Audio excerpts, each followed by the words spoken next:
be with the doggo in Chicago, 60 degrees on March 1st. Yeah, it's crazy. It's going to be really great here in New York tomorrow. Let's see how the Golden Girl, let's see here. Hosea says, absolutely love you, Grace. I love you too, Hosea. Let's see what the poll was for the favorite Golden Girl. Oh, it was close. It was close. A lot of love for all the ladies, but Dorothy pulled out a squeaker with 29%, with Blanche coming in second at 28. But I gotta say, I think that's fascinating. That was pretty evenly divided. That just goes to show they did a good job of crafting their characters, talk about studying screenwriting, and that they're able to represent everybody with that cast. Oh, isn't that nice? Frosty Salt says, double feature night with the two Puss in Boots movies. Oh, you're going to have a great time. And then, thank you, Jay Got Milk. That's very kind of you to say. Oh, it's BM says, resting in bed after contracting COVID. Oh, I'm sorry to hear that, BM. Feel better indeed. Okay, everybody, I better get going. There's 3 streams a week, so it'll either be tomorrow or it'll be Friday. And I'll be reacting to the Haunted Mansion trailer, which I believe, I think it's going to drop at noon, like what the post will do today. All right, everybody, have a great evening. And if you haven't watched Mando yet, be sure to watch my breakdown after you do. I hope you'll join me to break it down. All right, bye, everybody. Bye-bye, toodles. Toodaloo. Bring back the whole idea of like he's gonna sit down and study, hunt, navigate, understand these targets, and it's gotta be in an environment of some form. So it's not just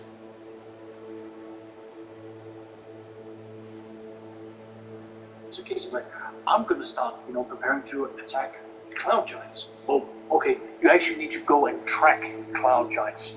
You need to find out where they are, study them, do all of these things before you're going to get these bonuses. I mean, to me, if I was going to do this and play with the second edition, I would say you can select one racial enemy per. In other words, you get to select during your one adventure, for the adventure part, select what your racial enemy is for this adventure, and then when we go to the next adventure, you can select a different one. So that allows you to tailor exactly. I would probably be a little less. I mean, yes, I like the idea of adding a few extra bits and bobs to it, but I would say every time they get a new weapon proficiency, maybe they can add an extra specific enemy. No, what I mean is you don't add enemies.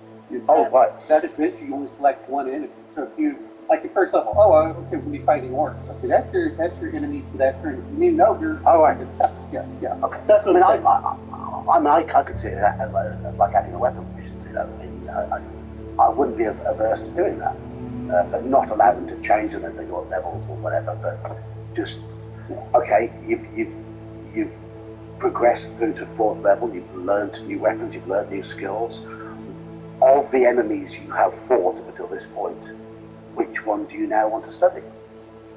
That could be a nice organic progression.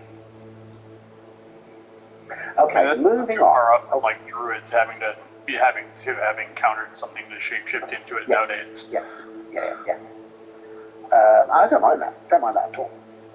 Now, I've never played a Ranger of 3rd edition. I have no idea what they were like. So many times, but again, they're still very similar in theme. The major thing they did with the 3rd Ed Ranger is they lifted the alignment restriction. Any alignment. Yeah, you were essentially a woodsman, right? Well, and could dwarfs be Rangers now? Yes, anybody. Once you hit 3rd Ed, any race can be any class. Yeah, there's no. I know. That's again like what you're disliking is the core part of the system, and it's moved on. Like it's an option. I mean, if you want to run a campaign where only certain races can be something, you still have the ability to do so. They're just saying that the core game now presents a wider palette for people to kind of customize the setting they want. Like if the ranger was still the anti-giant, anti-orc, anti-goblin thing that it was in 1st Ed, I would be like, yeah, that kind of makes sense for a dwarf because they really don't like them. But there's like an entire edition and a major change of management between first edition and third edition. Okay, And you also have to consider that throughout the entire life of first edition and second edition Rangers, they expanded Rangers into covering different terrains. So an underground Ranger that, like a dwarf, would make sense. They even had like basically urban Rangers who were sort of like bounty hunter, tracker kind of guys. I wouldn't allow an urban ranger. Third edition. Well, that's nice. You don't have to. That's an urban ranger. That's a rogue. We understand what we're saying. What we're bucking against is the fact that we're lamenting the loss of this is what little of the identity the Ranger had at the time is now being lost. Yeah, but the Ranger, the more you're going to go into this, like you're just going to see the Ranger from first edition, even OD&D, it's going to be eroded away from whatever it is that you're holding it to. Well, and to be fair, third edition, even Ryan Danson mentioned this, it's a new game. It is. It was. A new game. That's all right. As much as I love the good aligned supernatural Rangers, I mean, I get it. The Ranger in third edition is simply the woodsman, the guide, the person who understands the wilderness. And that can be anybody. The survivalist, that can be any alignment. That can be any person. Just looking at the special ability, again, tracking, well, empathy, that you're going to go into like combat styles, then you're going to get defeat of endurance, then you get that is the fourth level, then you get another ability, and that's how they're playing. As you said, okay, we are going to go over those hills, past the plains, and those mountains, you have to guide us that they're going to get to the plains, you don't want to have to like make sure we find water. I should ask. Exactly, they're the ones you need to drive survival. The broom grain Freddy. That kind of class would be important to that. I will come and see me about a pressing and highly confidential matter at your earliest convenience. I believe that we may be able to help each other. Please see me after class once you have completed the tasks set.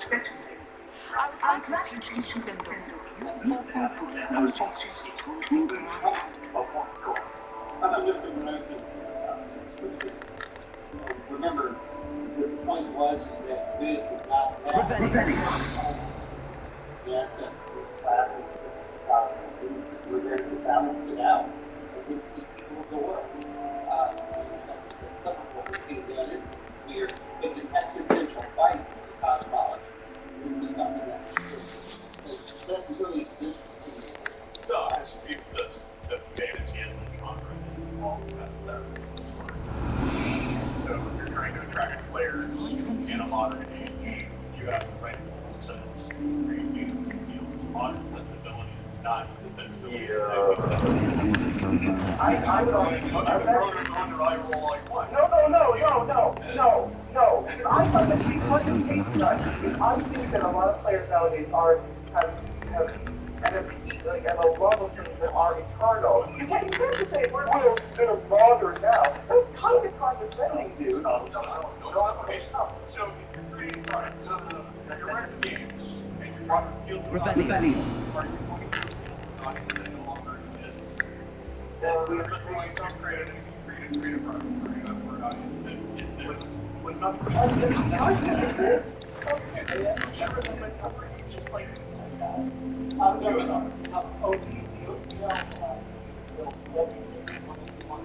that is true. And that's why basically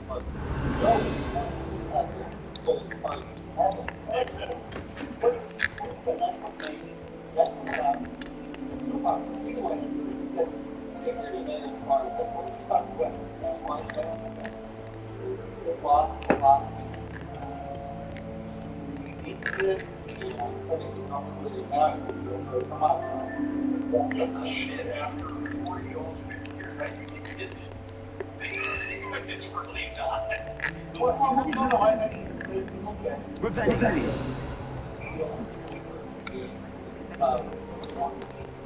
as far as that, it's not that I was upset at the game. If your game has changed over the editions that we've done with times and there's new theories and new rounds, that explain the difference in mutations of clouds. And we are it's It's funny, I think actually I'm probably younger. No, this isn't an age thing. It's just. Did I say? I don't know. Yeah, no. But what I'm saying, well, I'm talking age in the sense of time period. I'm just saying of the fact that Revelio. doesn't mean it's good just because it's old doesn't mean it's bad. If that were true, we would be pulling from Greek myth or Gilgamesh or any of these old stories. You're pulling us into a direction you don't even want to know. Well, let's just stop. Let's go back to talk about religion. So the origin of the thing Saxism is acting up, but I apologize. So everybody take a big run up and let's leave all the chasm that is important. And we're just gonna walk right past that and go along there.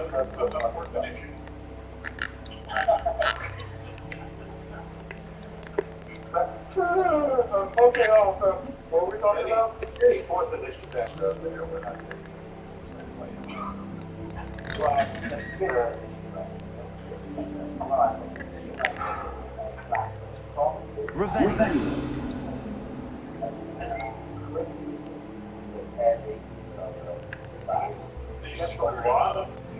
Yeah, I mean, it's the class that had, it went from one of the most powerful classes in the game to having its fucking knees cut off. Oh. Yeah. The problem was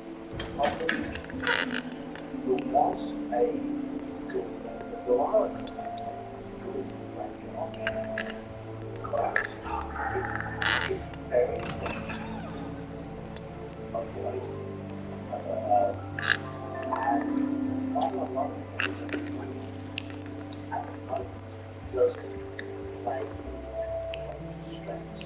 When you have traits that can be very, very good, when you have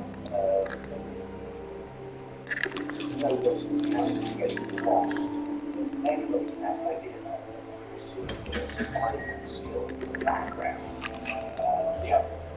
When there's the ability to put a fairly low level arcade category to create a safe place to rest every single night when you come to it. When the fighter can action surge, so the fighter is still better. There's no real impetus to have a reason. On another adventure, are we? That's it. I'm making good progress with those tokens. I'd love to see it as well as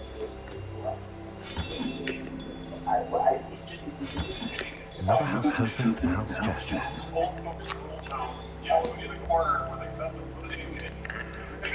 We should get some relatives to visit it now and again.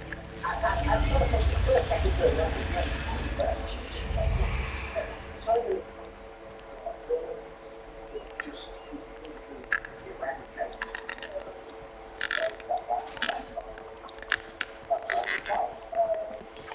That's problem with the range of it. So you will not a fighter type that's capable of being doing a lot of damage and casting different spells. But other classes just do all the experience better. The only problem is the advent of those things, it's kind of a note that I've come to realize in the Rangers 5 in-house with the introduction of Xanathar. Are you playing a Gloom Stalker or are you playing a Shooter?